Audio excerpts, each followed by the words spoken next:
নমস্কার, সুশ্রীস ওয়ার্ল্ডে স্বাগত। আমি আমার রোজকার কাজ আপনাদের সঙ্গে শেয়ার করতে চাই, বাট হয়ে ওঠে না। তো আমি এখন সকাল সকাল একটু চা খেয়ে আমি রেডি হয়ে পার্লারের জন্য রওনা দিচ্ছি, যেহেতু আমার বাড়ি পার্লার পাশাপাশি, তো অসুবিধা হয় না। তো এসে দেখি একজন স্ট্রেট করতে এসছে, তো আমার পার্লারের স্টাফ তাকে তার কাজ শুরু করে দিয়েছে। সেই ফাঁকে একটা নতুন আমার স্টুডেন্ট এসছে, সে আজ থেকেই দুদিন হলো সে হচ্ছে নতুন কাজ শিখতে জয়েন্ট হয়েছে। তাকে হচ্ছে থ্রেডিং শুধু ধরে দিয়েছি। ওই ফাঁকে ফাঁকে যত কাজ হচ্ছে আপনাদের সঙ্গে একটু শেয়ার করছি, যেগুলো শেয়ার করা যাবে আর কি।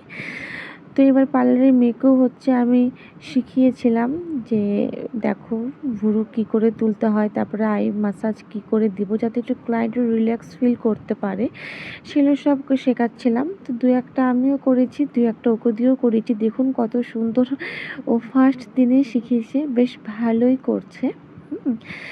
তো স্ট্রেটনিং করতে এসছে, সেই কাজটা হচ্ছে ফাঁকে ফাঁকে হচ্ছে।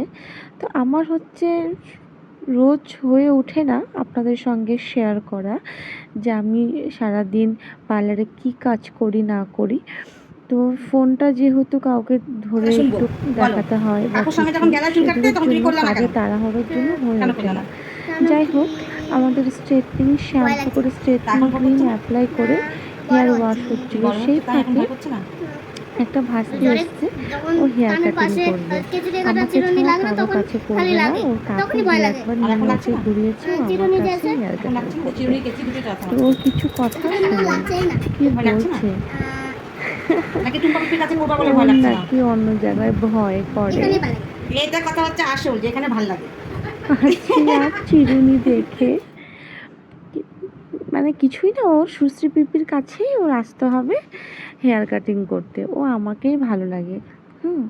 তো যতবারই ওর হেয়ার কাটিং করেছে আমি করে দিয়েছি, ও হচ্ছে ও আর অন্য কোথাও ও যাবে না। তোর পাকা পাকা কিছু কথা শুনলাম, যাই হোক শুনে আবার কাজ শুরু করে দিয়েছি, কারণ আরও অনেক কাজ আছে। এবার চুল শুকিয়ে দিলাম ওর, তারপরে এদিকে আমাদের স্ট্রেটনিংয়ের দিকে আবার চলে এসেছে। মানে সারাদিন এরকমই হয়, এদিক আর ওদিক, এদিক আর ওদিক কাজ করতে করতে দিনটা কেটে যায়। এবার যখন পার্লারে ভিড় হয় তখন হচ্ছে কাজ করব না মোবাইল স্টাফকে দিয়ে মোবাইল ধরাবো, সেটা তো হয় না। তো যাই হোক, আমি কাজ করতে করতে আমার স্টুডেন্টকেও আমি একটু করে বুঝিয়ে দিচ্ছি যে কি করলাম না করলাম, কিভাবে করতে হয় না করতে হয়। এখন মেশিনের কত টেম্পারেচার রাখবো, কী করে করব না করব, সব বোঝালাম। তো আমার পার্লারে যারা কাজ শিখতে আসে আমি একজন দুজন হলেও কাজ শিখিয়ে দিই, যে 3জন 4জন করে ব্যাচ করে শেখাবো সেটাও আমি করি না। যার যখন সুবিধা হয় এসে আমার পার্লারে আমি কাজ শিখিয়ে দিই, কারণ পার্লারে টুকটাক কাজ হতেই থাকে, অসুবিধা হয় না। আর আমি সারাদিন পার্লারেই থাকি। তো এখন একটু আমি ব্যস্ত হয়ে গেছি, কারণ এখন আমার একটা ট্রেনিং চালু হয়েছে। তো সেখানেই আমাকে বেশিটা সময় থাকতে হয়, ট্রেনার হিসাবে আছি। তো ওর জন্য পার্লারে একটু সময় কমই হয়। এটা ছিল সানডে, এই এই ভিডিওটা আমি সানডে করেছি আর কি। তো সেদিন যেহেতু আমার ক্লাস ছিল না, তো পার্লারে কি করলাম না করলাম টুকটাক শেয়ার করেছি, যেগুলো করা যায় আপনাদের সাথে। খুব ইচ্ছে হয় ব্লগ বানাবার, কিন্তু সেই মানে কি বলবো, সানডে আমি সেই ভিডিওগুলো করেছি। এই আমি হচ্ছে আজ এডিট করে আমি আজকে ছাড়বো 3-4 দিন পর। মানে হয়ে ওঠে না। সারাদিন পার্লারে কাজ করে তারপরে ক্লাস করে এসে সকাল 10টা থেকে চলে যাই ক্লাসে, 10টা থেকে 4টে অবধি।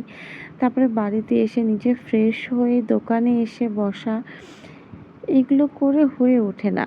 তো যাই হোক, আমরা কালারে চলে এসেছি, হাইলাইট কালার করবে। দেখুন শ্যাম্পু ট্যাম্পু করে হচ্ছে কালারে বসিয়ে দেওয়া হয়েছে।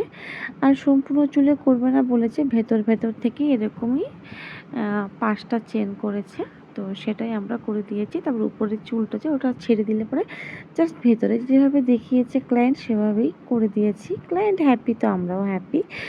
যাই হোক, তো স্ট্রেটনারও ওদিকে আমাদের কাজ হচ্ছিল, সেই ফাঁকে হচ্ছে হেয়ার কাটিংও এসছে। সারাদিনই টুকটাক এটা সেটা হতেই থাকে, কিন্তু মানে ওই কোনো সময়